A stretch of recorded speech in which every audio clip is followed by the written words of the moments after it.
కాలం క్రితం బాబిలోన్ అనే రాజ్యంలో జన్మించారు. బాబిలోన్ ఎక్కడుంది? ఇరాక్లో ఉంది. ఆయన చిన్నతనంలో కూడా జ్ఞానంతో ఆశీర్వదించబడ్డారు. దీనివలన మనం అర్థం చేసుకోవచ్చు ఆయన ఎంత ప్రత్యేకమైన వారు అని. ఇబ్రహీం అలైహిస్సలాం గారు జన్మించిన సమయంలో ప్రజలు సూర్యుడు, చంద్రుడు, నక్షత్రాలు మరియు వారి రాతితో చేసిన విగ్రహాలను కూడా పూజించేవారు. మన ప్రవక్త గారి తండ్రి పేరు అజర్.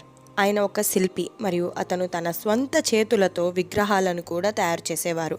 ఆయన తండ్రి ఎప్పుడూ అల్లా సుబ్హాను తాలాని ఆరాధించనే లేదు.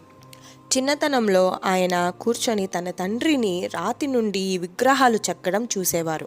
ఇబ్రహీం అలైహిస్సలాం గారు ఈ విచిత్రమైన తమాషాగా కనిపించే విగ్రహాల గురించి ఆసక్తిగా ఉండేవారు మరియు కొన్నిసార్లు వాటితో ఆడుకునేవారు.